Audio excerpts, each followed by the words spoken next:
Y estamos en el día 84 de cuarentena en la República Argentina, en algunas ciudades con aislamiento, en otras con distanciamiento, pero estos son los números a nivel país. 741 muertos, casi 26.000 infectados y el número de recuperados es de 8.332. Cuando, lamentablemente, Julián, sí. Si hablamos de El AMBA, si hablamos de lugares puntuales de la provincia de Neuquén, de Río Negro, de Chaco, los números son alarmantes. Sí, así es. En las últimas 24 horas, más de 1.200 casos de contagio. Sigue creciendo, ¿no? El número, y al mismo tiempo uno podría pensar que sigue volviéndose cada vez más intensa la circulación del virus. Por eso digo, vamos a atravesar un momento clave, me parece, en varios sentidos, pero sobre todo en este. Mientras transcurre la cuarentena, mientras transcurre también la pandemia, en la Argentina la intensidad del virus cada vez es más importante y por ende también tiene que ser la misma intensidad la que apliquemos para preservar los protocolos, para cumplir con la cuarentena. Y me parece que ahí el gobierno tiene que bajar una señal clara. Tiene que bajar una señal clara. Hemos visto en las últimas horas que hubo cruces, que de la provincia se quejan de lo que está haciendo la ciudad, pero en rigor me parece que sería importantísimo que haya un solo mensaje, que sea claro, contundente, a favor de cumplir con determinado tipo de protocolos que establece la cuarentena. Bueno, justamente para hablar un poco de esto estamos ya en comunicación con el doctor Gabriel Rosenstein, a quien saludamos. Doctor, ¿cómo le va? Buenas tardes. Hola, buenas tardes, ¿cómo están? Bien, muy bien. Bueno, intentando entender un poco, ¿no?, lo que son los números de los últimos días, principalmente lo que tiene que ver con los casos de contacto estrecho, cómo hacer para buscarlos, cómo informar que se tienen que aislar, la cantidad de días en los que se duplica el número de casos positivos. Bueno, son varias informaciones que uno va leyendo y que a veces se pregunta, bueno, ¿y ahora qué hacemos? ¿Cómo actuamos?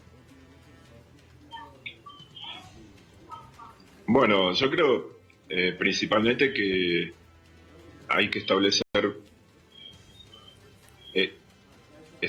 protocolos. Si quiere, doctor, me parece que tiene la tele prendida, puede ser, ¿no? Sí. Si quiere, apague el volumen, así no se escucha, porque si no se va a escuchar a usted ida y vuelta y es medio complicado.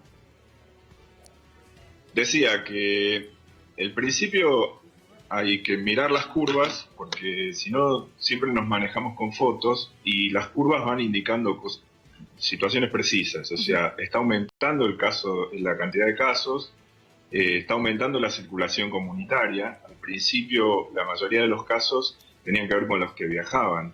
Entonces hoy pensar en un protocolo donde se haga hincapié en si viajaron o no viajaron las personas que estamos interrogando, no tiene tanto peso como el hecho de que circulen, porque el virus circula comunitariamente.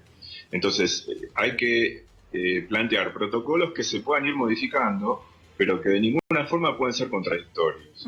Y no pueden ser contradictorios con lo que van indicando las curvas epidemiológicas.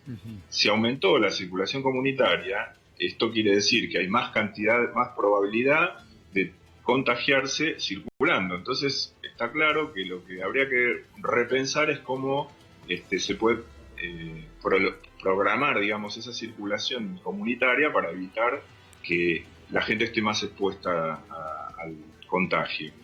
Si estamos entrando en una curva, tuvimos meses pensando en cuándo se manifestaba el pico y estamos entrando en una curva de ascenso. Entonces está claro, si hay más contagios, si estamos en ascenso, no es el momento de empezar a liberar un montón de cosas, un montón de situaciones que nos puedan exponer a estos contagios. Entonces, los protocolos tienen que ser muy claros, tienen que ser cumplibles, porque nosotros en las situaciones de emergencia, cuando tenemos que reanimar un paciente, tenemos un protocolo. Si ese protocolo no lo podemos cumplir, evidentemente el resultado de lo que hagamos no va a servir. Entonces, los protocolos tienen que ser muy claros y tienen que ser cumplibles. Doctor, he leído en las últimas horas que se está aplicando, sobre todo en la ciudad de Buenos Aires, un sistema que de alguna manera incorpora lo que son los contactos estrechos, ¿no?, dentro de lo que es el rastreo que se hace de casos y de posibles casos eventualmente en función de esos contactos. Digo, ¿esta situación podría impactar positivamente en la detección de un mayor número de casos?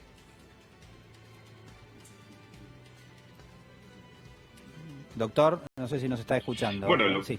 Hay varias cuestiones. Sí, los escucho. Hay varias cuestiones para tener en cuenta. Primero que estamos aprendiendo, lamentablemente estamos aprendiendo junto a la, digamos, evolución de la enfermedad. Entonces hay cosas que todos los días nos van modificando algunos escenarios.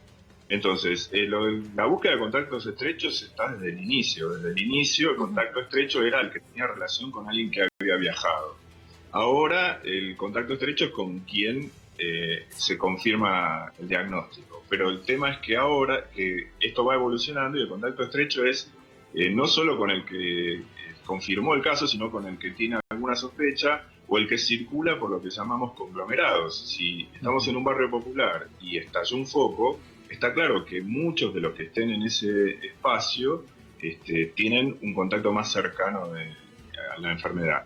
A su vez, el contacto es muy específico, son unos 15 minutos hablando sin barbijo, a una distancia incorrecta, o un conviviente, o alguien, esto de tomar mate todos juntos, digo, está claro que si hubiésemos seguido tomando mate, hoy la cifra en la Argentina superaría cualquier otro país. No, en esos ejemplos como el del mate, por ejemplo, es clarísimo que no hubo respeto por ninguna de las normas que se proponen. Pero hoy me parecía importante, doctor, lo que leía sobre las 48 horas previas al que tiene síntomas. Es decir, no solamente rastrear el contacto estrecho por el compañero de trabajo o por el familiar con el que se vive, sino que hay que ser sinceros. Hay muchas personas que se están juntando en reuniones de amigos, que hay encuentros familiares, y quizás uno dice, bueno, pero fue hace 2 días. Me parece que ese rebobinar a 2 días atrás y ser consciente de que hay que aislarse por 2 semanas si estuviste en contacto, creo que, no sé, es mi opinión, no sé qué usted opina sobre esto, pero que debería haber una bajada más clara desde el gobierno, ya sea nacional o provincial, en hacer hincapié en estos pequeños protocolos. Sí, bueno, por eso decía, los protocolos tienen que ser muy claros, tienen que ser aplicables y tenemos que buscar la forma de concientizar. Ahora, si yo en medio de esto estoy mostrando las playas de España, estoy mostrando los bares en Barcelona, viendo y insistiendo en que en otros países ya se ha levantado la cuarentena, se ha flexibilizado, estoy dando un mensaje absolutamente contradictorio.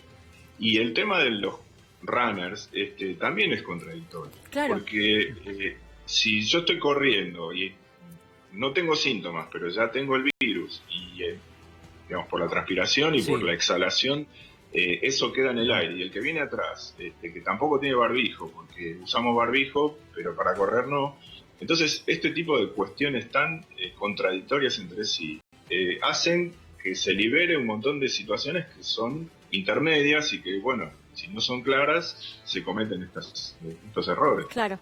Doctor Rosenstein, muchas gracias por su tiempo.